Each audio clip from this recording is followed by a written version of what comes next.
Hello and welcome to another episode of My Backstage Pass. This is your host, Lee Zimmerman, and I'm here with my producer, co-host, and good buddy, Billy Hubbard. And today we're excited to have, once again, Steve Meyer, record company exec, my former boss. And we're going to talk about the insides of the music business. And Steve, we've had two great episodes so far, really insightful. And first of all, thank you so much for giving us your time to share your recollections and anecdotes and everything else, you know. No, it's my pleasure, guys. So, back in the day, we were talking about the essence of what record company promotion involved. And back in the day, airplay was essential in order to get sales. You had to have airplay so people could hear the records and hopefully go to the record store and buy them. But these days, things are changed. It's not like that anymore. So, Steve, if you wouldn't mind, maybe let's recap. Tell us why it was so important to do what we did as far as promotion was concerned, and then maybe we can seg into what it's all about today. Well, even before when you and I were in the business, going all the way back to the 50s. Be careful. Be careful. Well, I mean, I us in the 50s. No. Yeah. Yeah. Okay. But even then, radio was the primary media exposure for all new music, and it was the only force for new music. There was no way for somebody to expose if they weren't on the radio. And it became more and more predominant as the record industry exploded in the mid-'60s.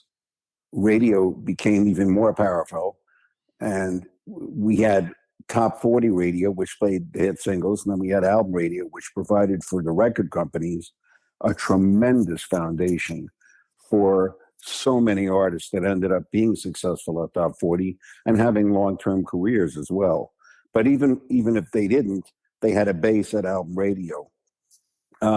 Without radio, you didn't sell unless you were an established artist, right? And you came out with, if the Beatles came out with an album, nobody waited for the radio. They just went out.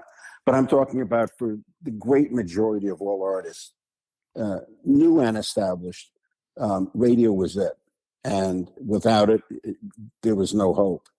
And it was king. It ruled, and it ruled everywhere. Local markets, major markets, and if without it, you didn't have success. You could spend all your money and do everything you wanted, but if you didn't get radio in some place in some format, you didn't happen.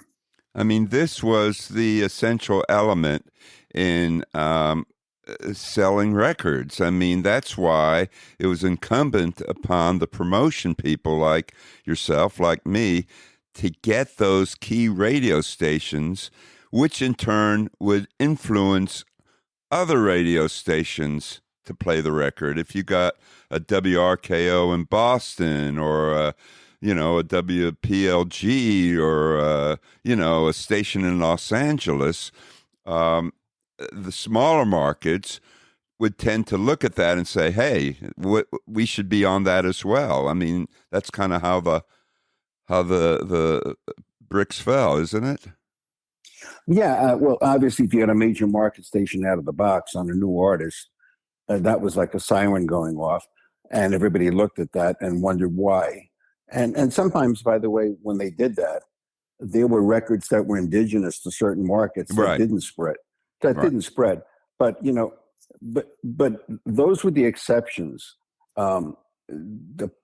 The process of building a hit record for us, as you well remember, was basically starting out in your secondaries, trying to get as many as you can, building the story, and then taking it to a major. in your market or your region. And that's why every record company had a full promotion staff, as many as 20 to 25 people across the country. Yeah. And our job was to go and ensure that the records that we promoted were on as many stations as possible. And hopefully, because of your communication with the programmer and or music directors every week, you got feedback on those records. And it was those stations, the small market stations, that opened the doors for you to go to the next level and the next level above that and build a story. And that's why record companies were invested in promotion staffs. Steve, I was curious, if you run across an artist that wasn't signed yet, did you guys ever pitch to the A&R department and try to point out and say, hey, you guys ought to look at this? Well, I had the every label was different, of course. I think I don't know whether we talked about this, but at Capitol, one of the things I loved about Capitol Records was we were not as big as a Columbia or an RCA or a Warner's Group, but pound for pound, we had an incredible company and an incredible success story at radio. One of the things that we were able to do inside the company was work interdepartmentally with this tremendous relationship. I mean, I got dragged to see the Knack at the Troubadour by one of our A&R people, Bruce Raven. And he said to me, would you go see this group with me?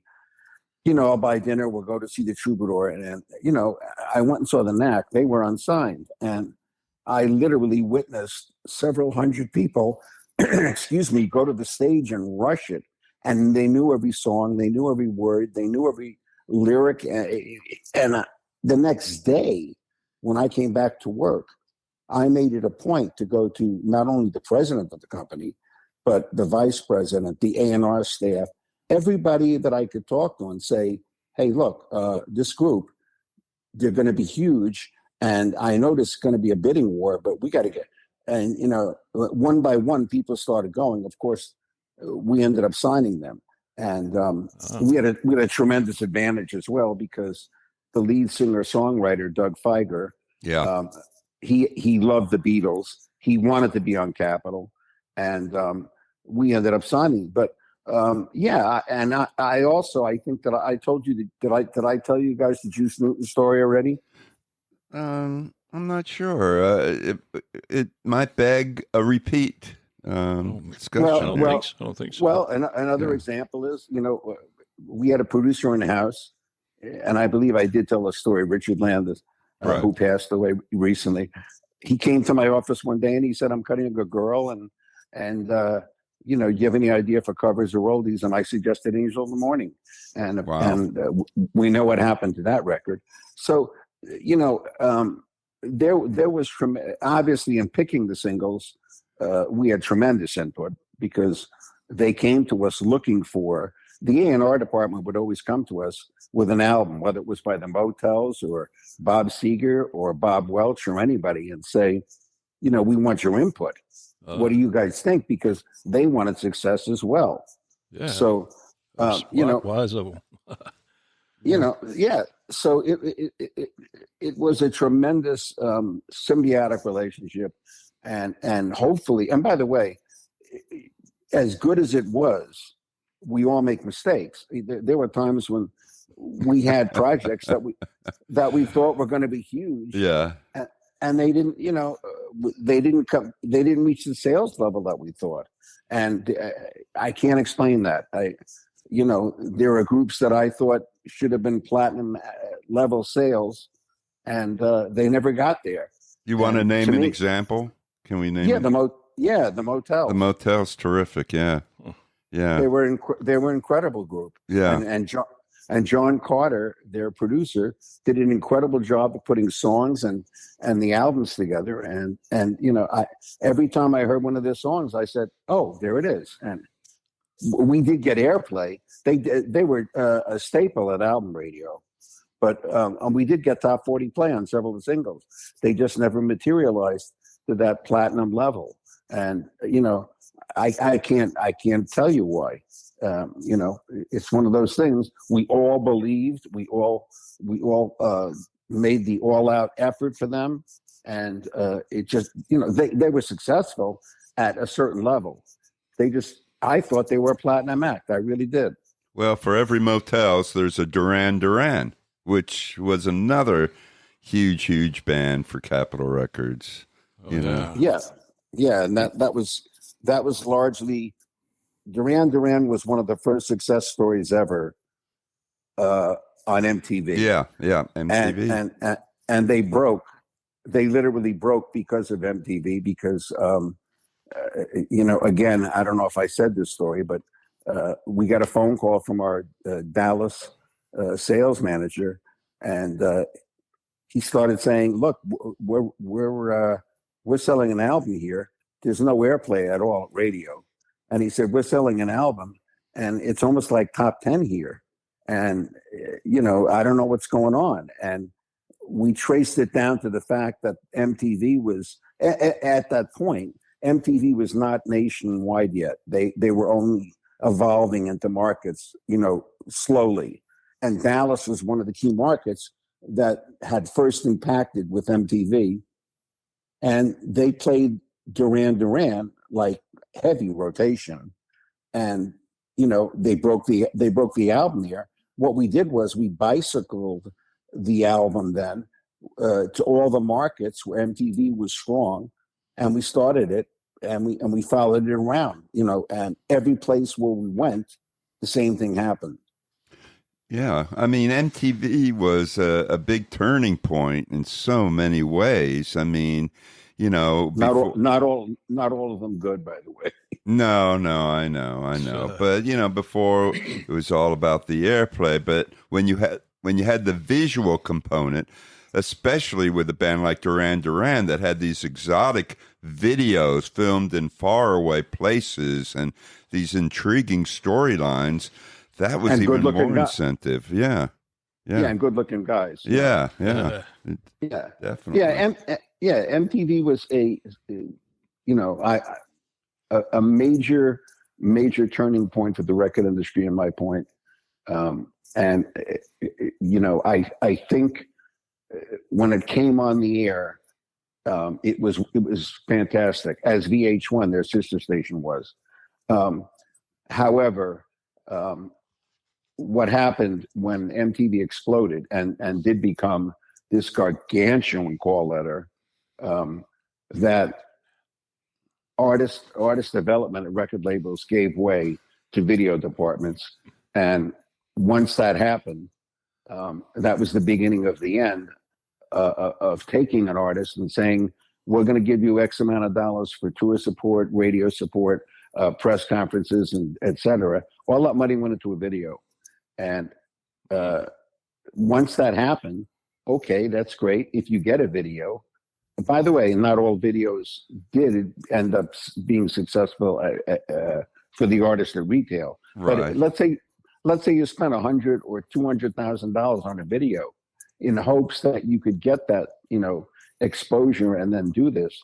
Well, if that money doesn't pay you back at retail, and the artist hasn't played live in front of a lot of people, it really hurts, because there is no better way to develop an artist than to get them out there and play in front of an audience and communicate with their audience, and also let the press see them and talk to them and let them go to radio around the country, et cetera, et cetera. And all that money that was used for that flushed out for videos.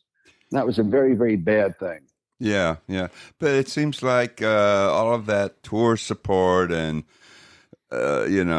money that you're talking about, taking them to stations, doing the press, it seems like that doesn't happen anymore. The labels don't support artists in that way. I don't know. Am I wrong about that? Or no, you're absolutely right. There is no long-term. First of all, number one, artist development was a department at every record label. Yeah. There is no more artist development. If there is, look at the charts and look at the names on the charts and see how many have been around for 5, 10, 15 years. They're all, the majority of the music today is disposable, and it's not long term. Taylor Swift, I guess, is the great exception. Yeah, she's been around a couple of decades, and she's going to stay around. She writes songs, and she's a hit artist. But if you look at the names of the artists that are on the chart, and you go down literally, you look at it and you go, I don't know about you, but I don't know 90% of them. I don't either. And there is no more artists. And radio in the labels aren't going to admit it because they want to pretend that they still have this great relationship with radio, but they don't, because as you well know, the promotion staffs are all gone except for national people, and they're not going to go and spend a fortune bringing an act into a city to play for a radio station. They're just not going to do it. They don't need to do it. By the time a radio station plays a record today, it's probably been on YouTube, Spotify, et cetera, et cetera, et cetera. And it's probably been very, very successful. So they're not going to bother. They don't need to do it. Now, that doesn't mean that there aren't exceptions. And that doesn't mean that some may be doing this and some may be doing that. The problem is that the people who you want to reach, basically right now, the radio isn't in their hands. The cell phone's in their hands, and they program what they want on their cell phone, and they listen to what they want. So, we talked about in the last episode or the one before that, the last two singles at country radio that went to number one of them was banned by radio, and the other one, got a tremendous backlash and all this. And the public doesn't care. They're all online, gobbling it up. Yeah. That kind of leads into the question that my wife Sarah wanted me to ask you. If Sarah wants a question, she never asked a question. Oliver Anthony, the guy that just did what's it called, Richmond, north of Richmond, I think it was. Why do you think there's such a void in music for someone like him to go viral overnight? Yeah, it's a whole different world right now for artists. But as I think I discussed in one of the previous podcasts, the internet is the greatest distribution system in the world for any artist to get directly to the consumer. It's of course I know there's a tremendous amount of content for people to sort through. But, right now, if you look at the success story of either new artists at YouTube, TikTok, whatever it is, they're breaking fast. And by the time, again, radio plays something, it's already been on YouTube and TikTok and et cetera, and it's already been played millions of times. Yeah. I started seeing that 20 years ago when Lady Gaga broke. When Bad Romance came out, I remember reading about it online. I went and watched the video, and the first night it had 1 million views. It wasn't even on radio yet because it had come out at night. And the next day, when I went back to show it to somebody else, it had 25 million views already. Wow. And I said, this is going to be a number one record. And then radio started adding it. But the people, if you get that many views, and now we know that somebody like Taylor Swift, that's common for her. She doesn't care about. Not that she doesn't care, but she doesn't need radio. Yeah. By the time she put something out, within a week, she's got 100 million views. Her audience isn't waiting for radio. Nobody's waiting to turn on their radio to hear their favorite song. True. So how do you get that accessibility? How does somebody like, a Taylor Swift or a Lady Gaga at the very beginning, how do they get that access to the internet and let people know they're there? How do people discover them? Well, first of all, when they started, 2 decades ago, radio was different, and radio still had impact. Not like it did in the 70s, 80s, and all that, but it still meant something, and the charts still meant something at radio. But Lady Gaga and Taylor Swift both had. They were artist development art. They built each time they came out with a record. They built audience.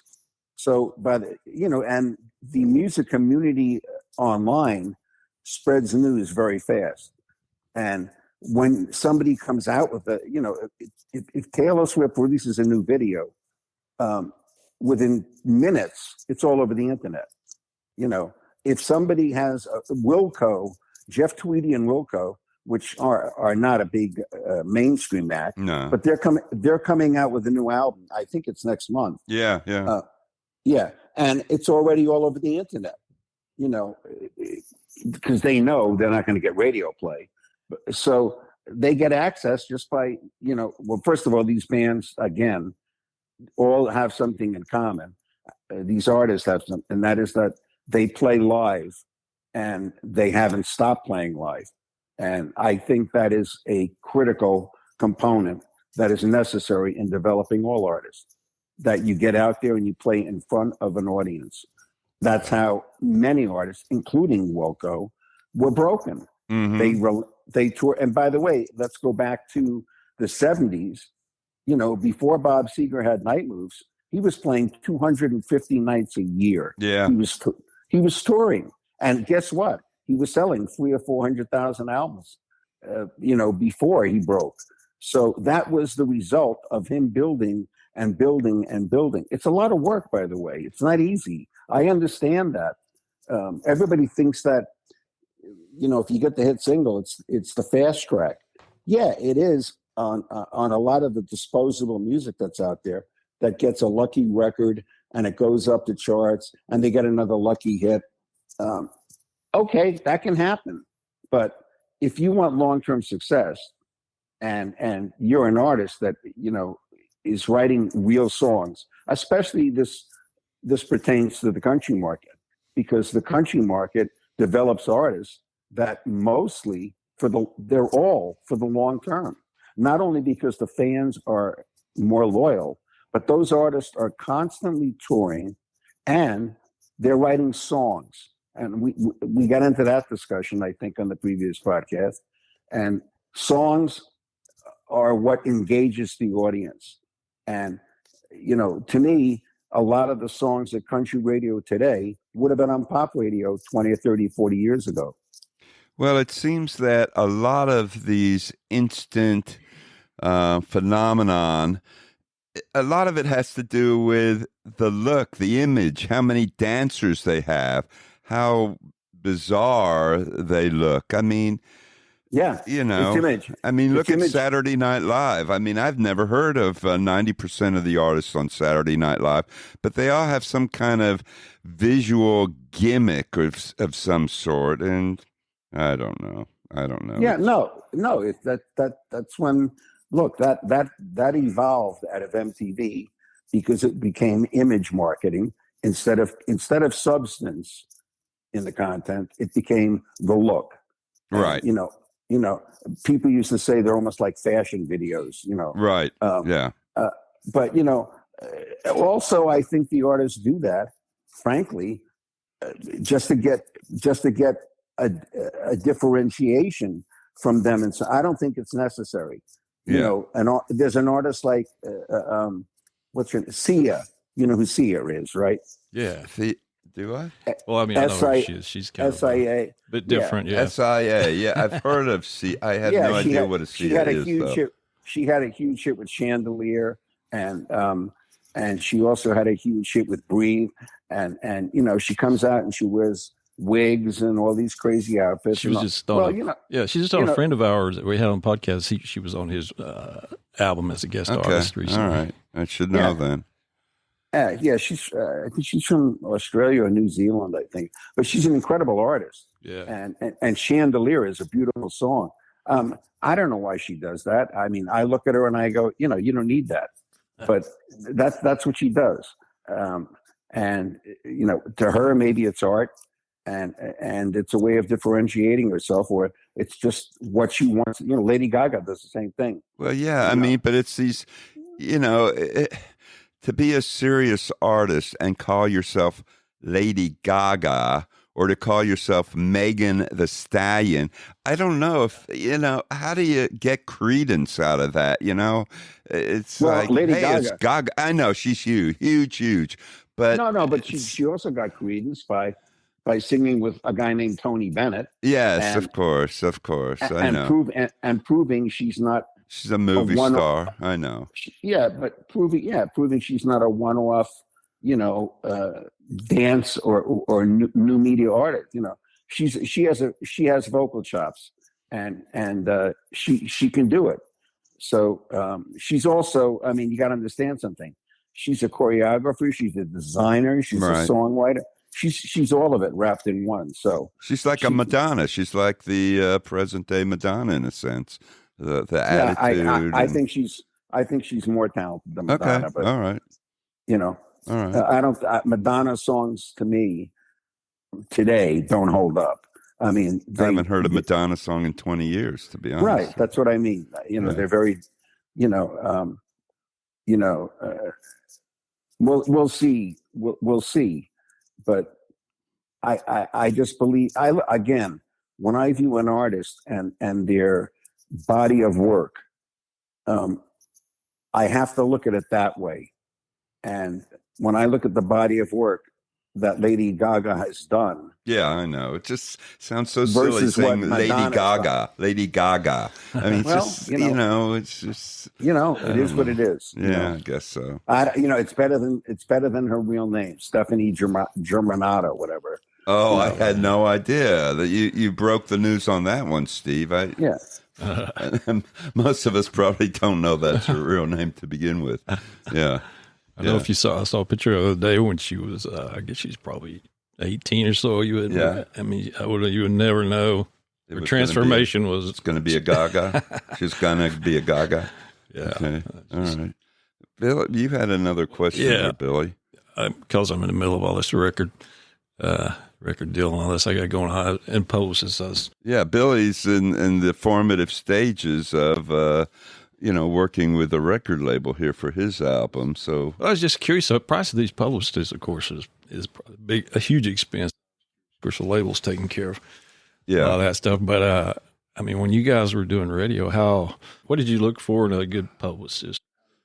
Well, that's the area of print, and I don't know, Steve, I don't know. I mean, I think today to get print, and I say virtual print because so much is online, but I think that the publicists and the writers are playing a big role in breaking these bands in a way. A lot of people look to print or to look to record reviews or interviews in some of the major publications.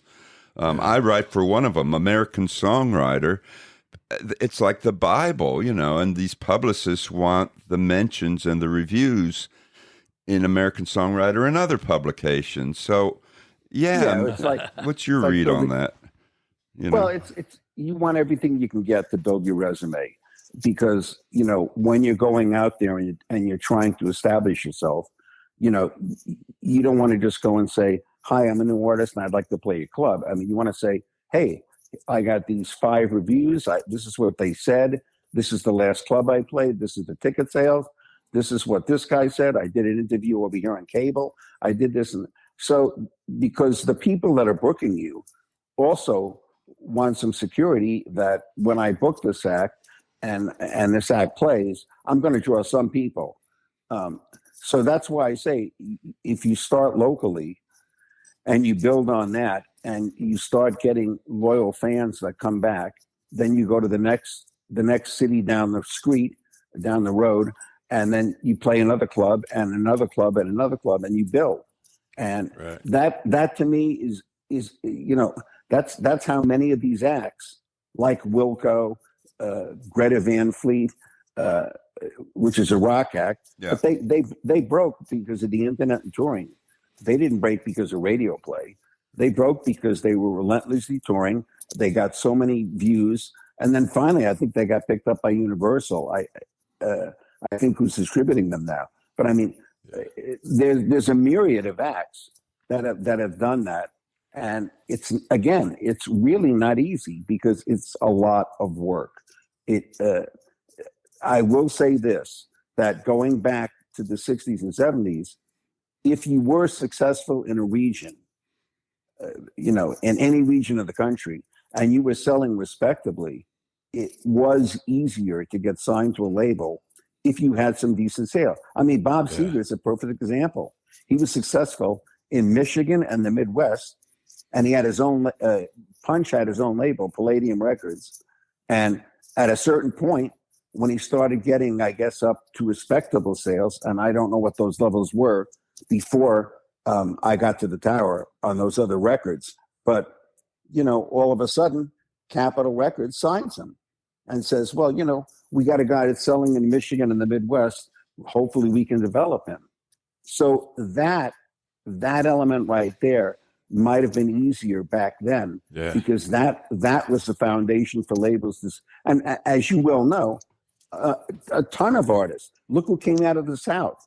Leonard Skinner, Marshall Tucker, the Allman Brothers, all these bands that happened in regions. Well, back then, again, you could do that and break them from the region. But those bands, before they were signed to those labels, were touring and established themselves in that area. And again, we did have radio back then. And radio was, supportive of those artists that were being successful in the area. They couldn't ignore them. And so that doesn't exist today. If you want to make yourself, if you want to establish yourself in the region, you're going to have to do a lot of work.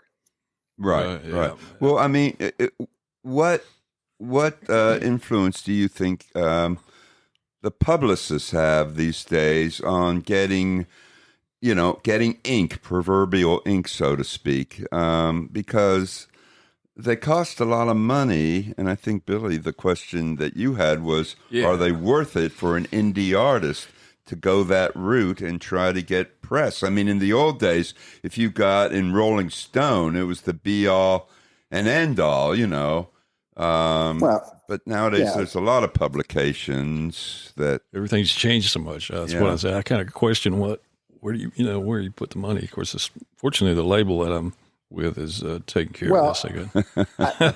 You can buy groceries next week, Billy. I don't know how much, a publicist's budget today would be for a certain artist. It's not like, obviously, if you worked for a major newspaper back then, look what John Lando did for Bruce Springsteen. Yeah. Remember, the quote, "I've seen the future of rock and roll." Yeah. Well, Columbia Records took that, and it was flagged all over the United States. Yeah. But there's no one rock, there's no Lester Bangs today.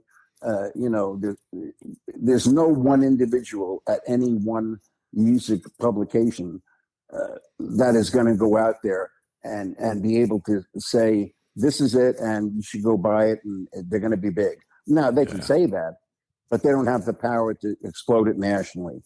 The audience is too fragmented. And again, the majority of them are online, so they might not be reading it anyway.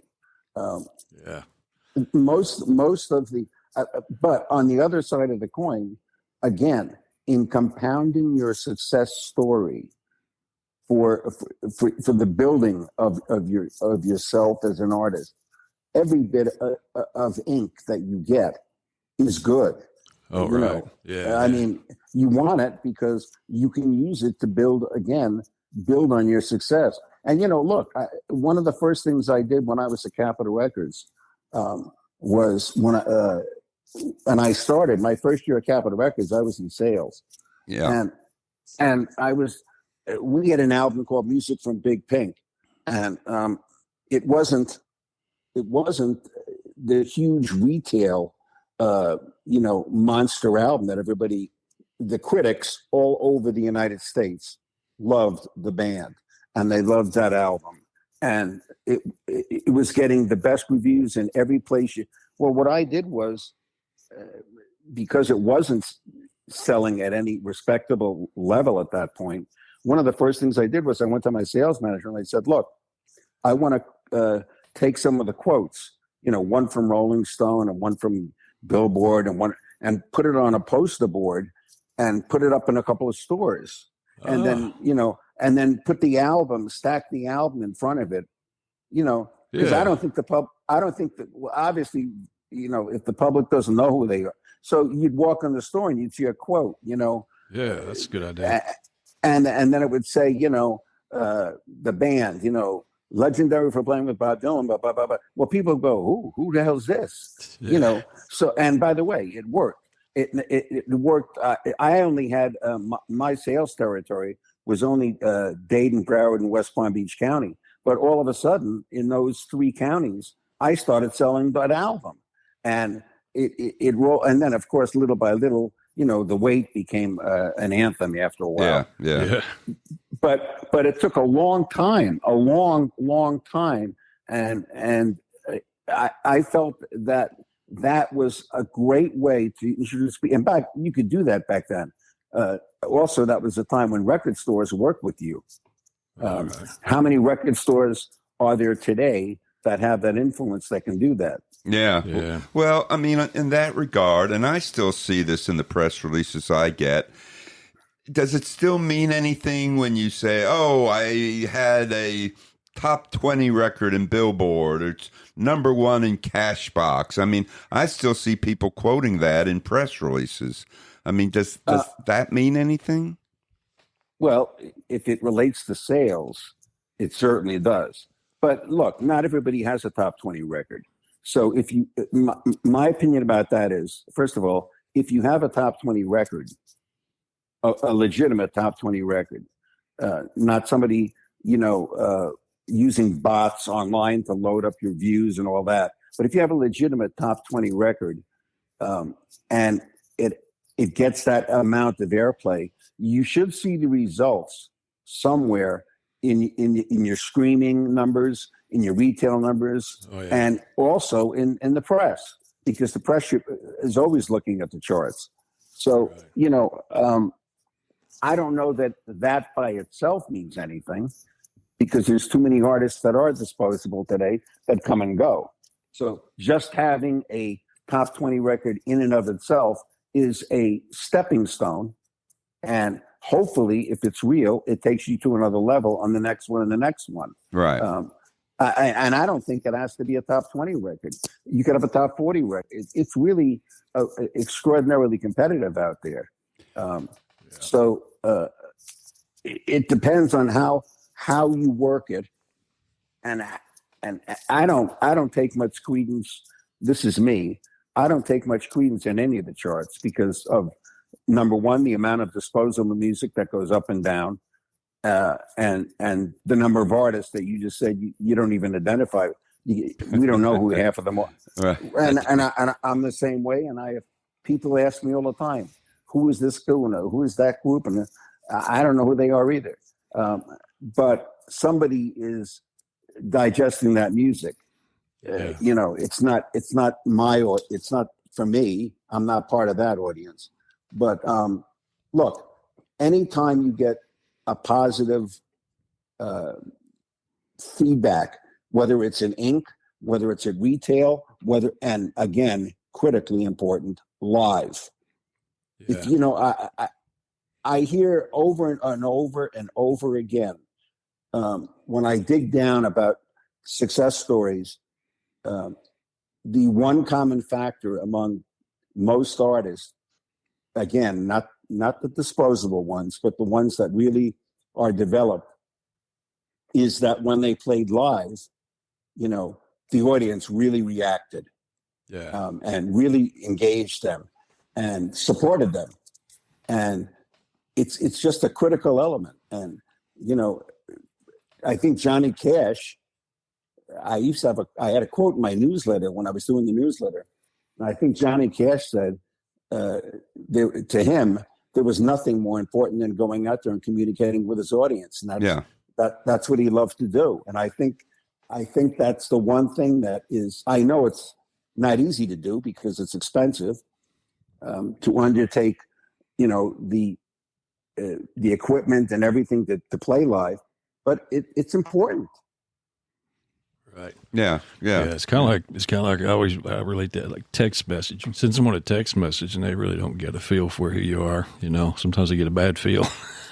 But if you call them on the phone, well, but and it's also, hold on, it's also critically important for any artist to be very savvy in when they create. You have to have your own website, and then hopefully from your website you start getting, as you develop as an artist, you start getting people to sign up for a newsletter or whatever, for streaming, and then you build a database and you start exploiting the database by emailing them. And it's a lot of work because it requires somebody to babysit that website and do that. It's not difficult. It's a little time consuming. Right. But, yeah. By the way, publicists these days, for an indie artist, a decent one starts at $10,000 for a campaign, so it's not cheap. It's not cheap. For how many months though? They do get $2,000 to $3,000 a month. I mean, yeah, that's the one that I looked at was for up to 6 months, I think, which I thought was pretty fair, really. Is it the guy I recommended? No, it was it was okay. I don't want to say, but yeah, I mean, look, there's a lot of people out there that are, I laugh when I see the ads on Facebook for independent promotion. Oh, right. Actually, I had a band friend that they spent money and got zero. They got ripped. But yeah, you're right. But I mean, I love the ads that we guarantee, exposure at radio and this and that. And they can't guarantee. They can't guarantee anything. No. And if you want to spend money on independent promotion, you've got to find people that will help you in your own game plan. In other words, what I'd like to, if you dictate to them and say, if I give you X amount of dollars, can you get me X amount of more screens? And can you get me this? Yeah. Whatever you're looking for. I'd like to start playing dates in the bigger region. So how do we get there? Put the burden on them instead of them saying, well, we're going to go to here and we're going to go to there and we're going to that. Look, I have nothing against those people, and they're trying to earn a living. The problem is that you have to remember that everything that you do and you're undertaking, you're fighting with 1,000 other people doing the same thing. Right. There's a lot of competition. Yeah, look, and it's like I said, it takes a lot of work. When I see, on these talent shows, America's Got Talent, American Idol, The Voice, and all that. Yeah. You see these people come on, and they have an incredible voice, and they're just, like incredible. They have incredible, and I look at it and I go, so what? They have an incredible voice. There's probably 100,000 people at any one given moment in the country with an incredible voice. That doesn't do anything. You have to have a song, you have to have a package, and you have to have something to engage the audience. The incredible voice by itself. By the way, hopefully you will have that if you do break, and but somebody going on one of these shows and winning one of these competitions because they can sing well. Well, okay, The Voice has been on 20 years. Any stars? No. Right. Yeah. Okay. American Idol, the new version, has been on, I don't know, with Lionel Richie, a decade or so. Any stars? No. Right. So, I know. It doesn't do, I feel bad for those people. They're extremely talented because they do have a great voice, but hey, so what?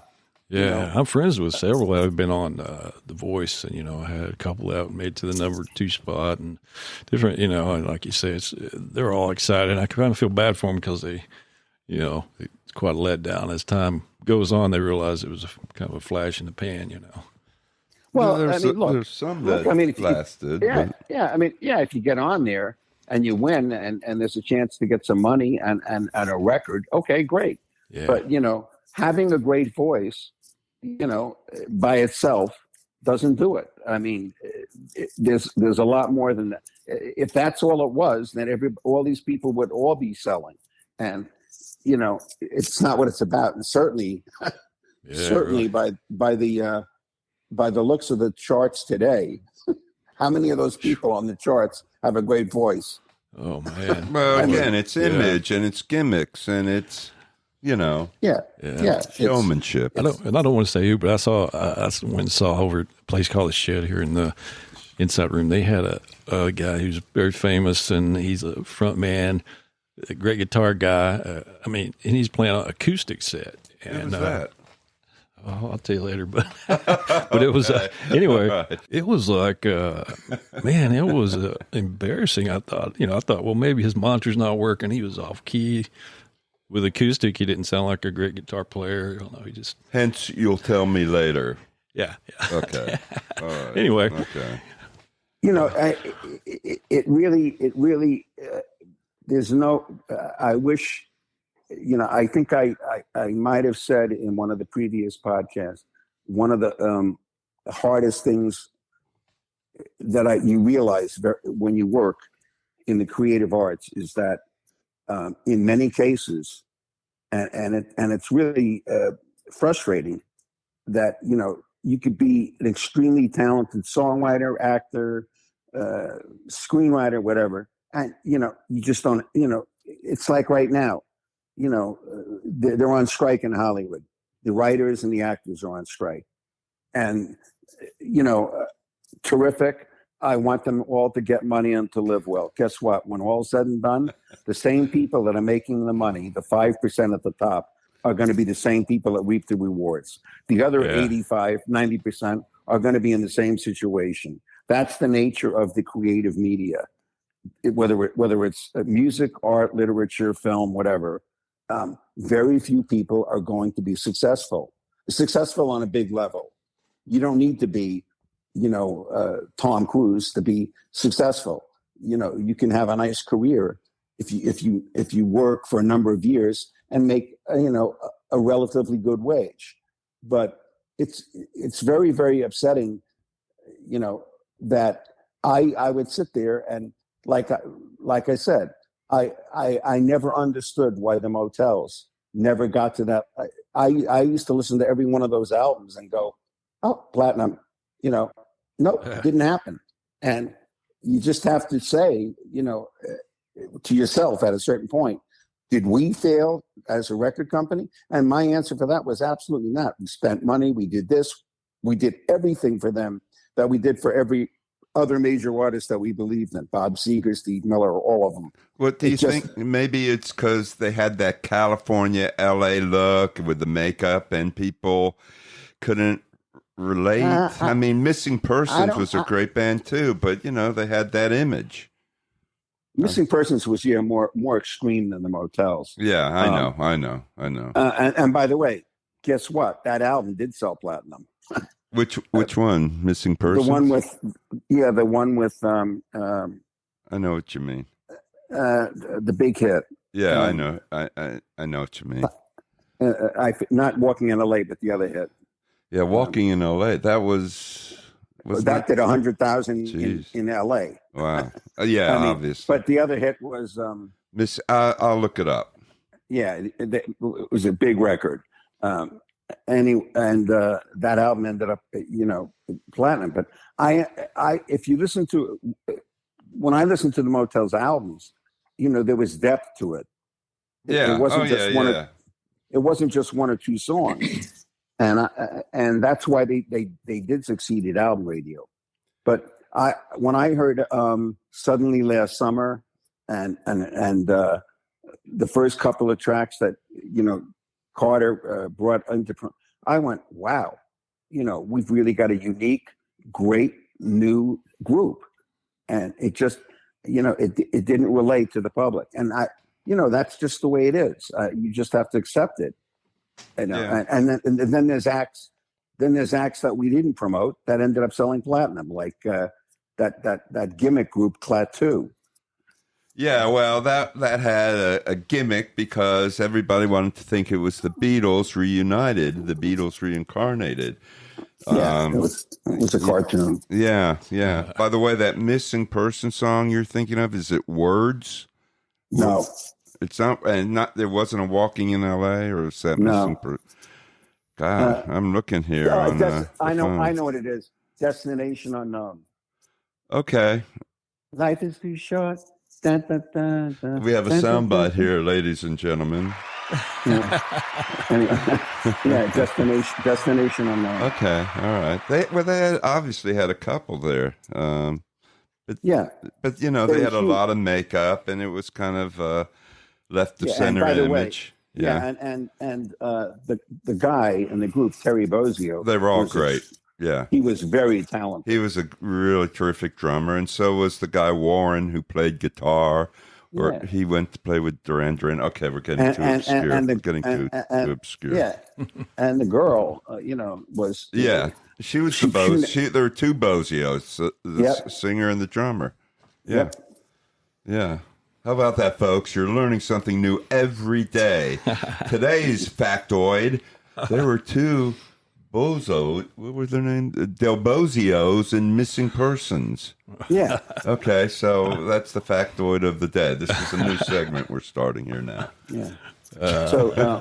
Anyway, so there, it's a very, very, I look at the music industry today and I just go, well, I don't have to go. I see it in report after report after report. Yeah. That the old music, the catalog music, is outselling new music by huge numbers. Oh gosh. Like 70% old music, 30% new music. I want to play a scary soundtrack. Sorry, Steve, I couldn't resist. Right. I'm sorry. That's right. But the reason is really, people go, well, who's buying all that music? Well, guess what? When people discover great songs, it doesn't make any difference how old they are. They go out and they discover, oh, wait a minute, there's another album by this guy, or another album by this group, or whatever. It's because my favorite line, great songs withstand the greatest test of all, the test of time. And that's why they're still on the radio. If there is radio, they're all over the internet. And people are consuming them, I mean, they're just, and I believe firmly that in the evolution of music itself as a creative art, I do believe that the greatest popular music has already been written. Well, all right. I mean, that's a bit pessimistic. You don't think there could be someone to come along like a Bob Seger or a Billy Joel that'll turn everything on its head like in 5 or 10 years? You don't think it'll happen? All right, that's a pretty definitive answer there. Well, I don't think. Again, I look at the big picture and I go, the great creative, as a creative art, okay. I don't think there's anybody that's ever going to write another Sgt. Pepper. Right? I know. The odds are against it. There's anybody that's ever going to write a Dark Side of the Moon. Yeah, no, you're right. You're right. I think the greatest parts of popular music. That doesn't mean that there can't be a great song. That you want a phenomenon. You're looking for a phenomenon. No, I'm not looking for I'm talking about literally somebody creating something that everybody looks at and goes, "Oh my God!" Well, that's what I mean by a phenomenon.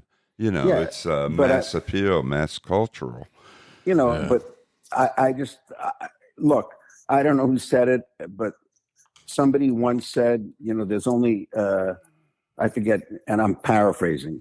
Okay. But somebody said something like, "There's only 12 chords in rock and roll," or something. Yeah, something like that. Yeah. Something. Yeah. Well, it's excluding the Beatles and those artists that went into creating different kinds of music, and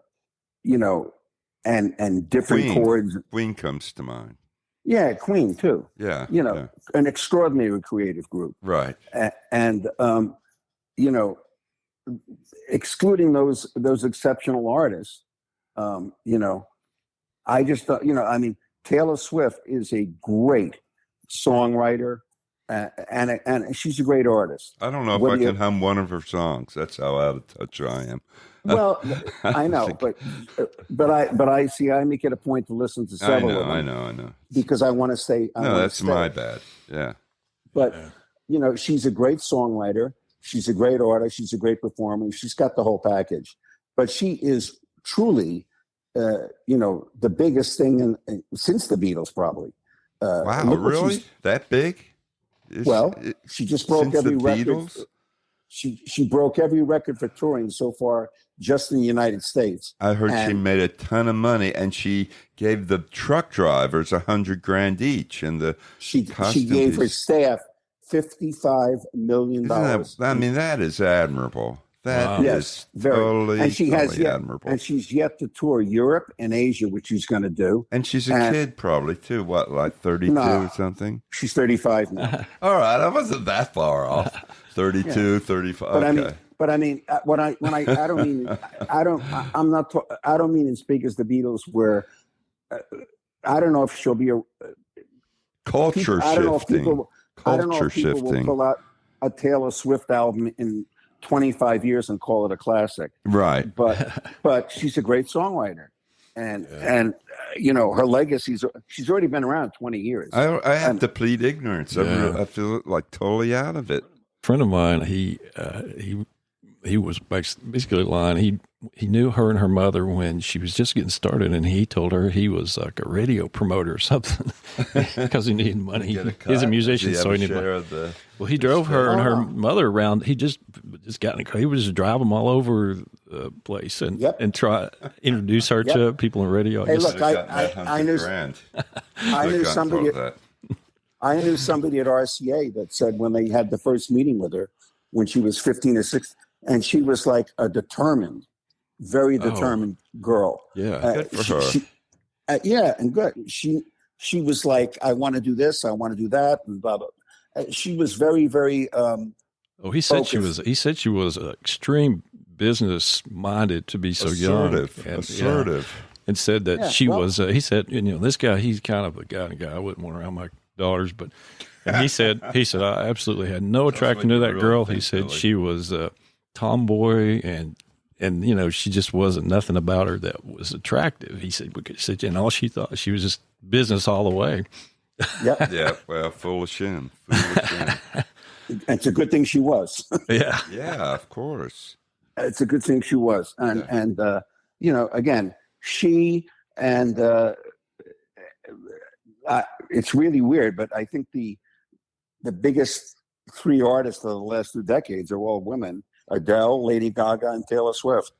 Oh, yeah. Adele, Lady Gaga. Okay. And one of them has only one name, and only one of them has like first and last name.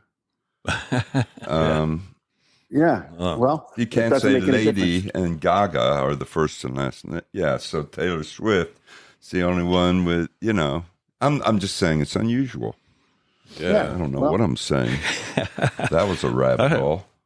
Yeah, I have one big question I had. Okay, so if you were writing a book, are there any stories that you've got in mind that you'd put in that book that we hadn't talked about? Are you asking me, are there stories that I would put in the book? Yeah, is there anything we talked about? I hope all of the stories we've mentioned and more. Well, the greatest stories that I have are the things I remember that literally gave me the privilege to work with somebody, whether it was the Beatles or Elton or it's weird because this week I spoke to my ex-boss. I spoke to Bruce Wendell, and how's he doing? He's doing great. He's living in Northern California. Good. And he sounds the same. And we talked because he called me because Robbie Robertson had passed away. Yeah. And yesterday we lost another great record man, Jerry Moss. Jerry Moss died? Yeah, yesterday. Yeah. That's very sad. But Very anyway, sad. we were talking about Robbie, and Robbie Robertson, of course, produced "Beautiful Noise," the album for Neil Diamond. Right. And Right. of course, Bruce is the reason that we had Neil Diamond on the Jazz Singer at Capitol, and his biggest album ever, 3 top 10 consecutive singles, one of which went to number 2, "Love on the Rocks." Wow. And I remember that one. and the day that I remember specifically was I don't know if I told this story, but Bruce said to me, "Let's go quick, get in the car. We're going over to see Neil." And I said, "What?" And he said, "We're going over to see Neil. He wants to play us some songs." And we drove over to his office. And first of all, I was thrilled to meet Neil Diamond, who I had already considered one of the greatest songwriters. Of course, yeah.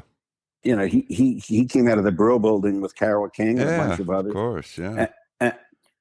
And he took us out to a trailer, a truck studio behind a mobile studio behind his office, and he played us 3 or 4 tracks, and my jaw dropped when I heard "Love on the Rocks," and "Love on the Rocks," no surprise. Right, I do a pretty good imitation. And then we heard "Hello Again" in America, and we sat there for a half an hour talking with him about what did we. He asked us what we thought. And then he said, "What do you think about the first single? What do you think about the second one? If there's going to be we had no idea at that time how big the album was going to be.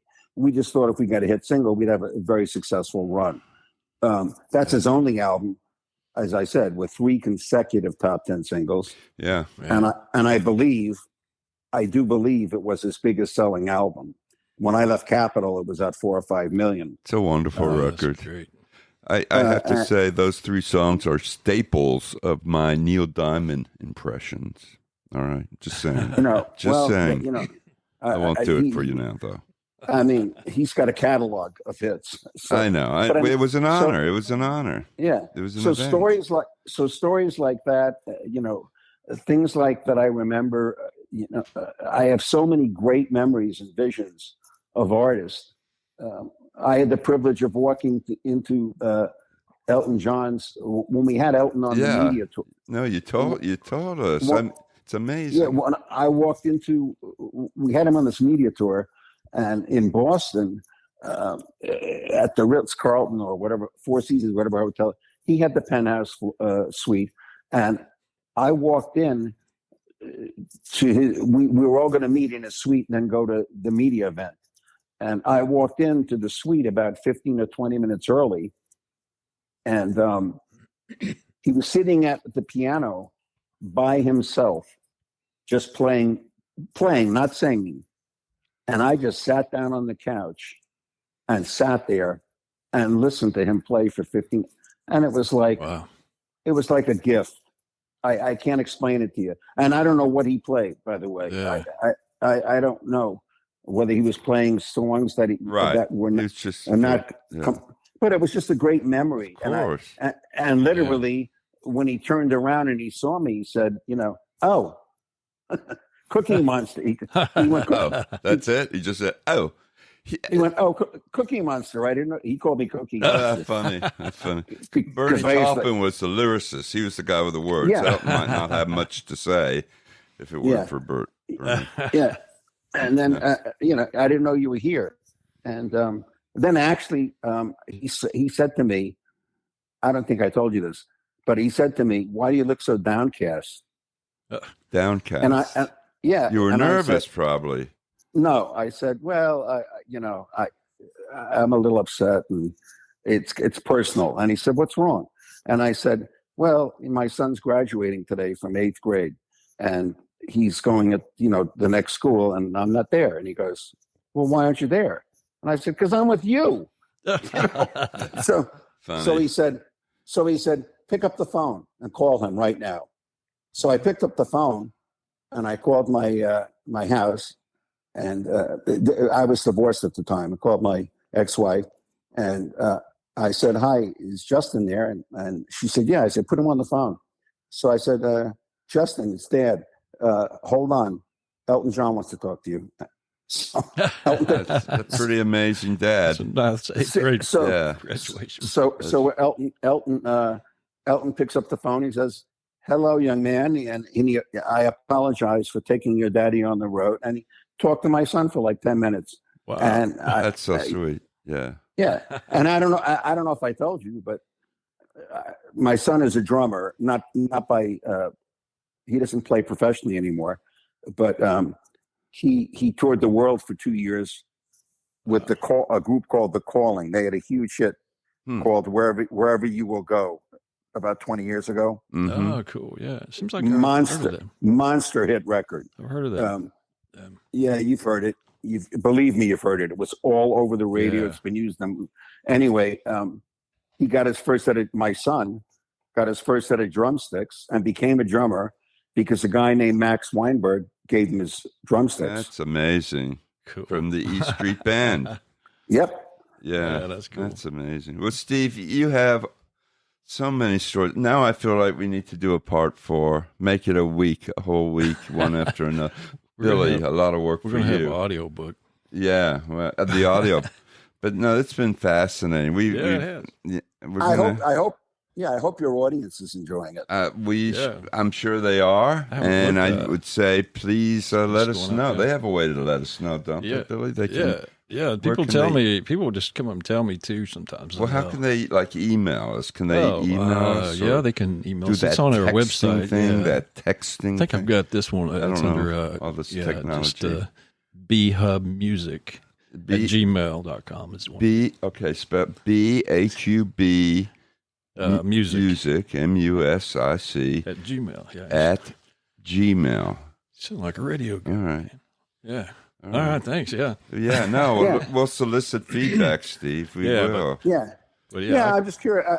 I hope your people are. The reason that I enjoy doing these podcasts and I get requests from people is because of the history of the record business. Oh yeah, it's fascinating. And people don't really understand what it was like, or understand why it is what it is today, and then of course the stories are great.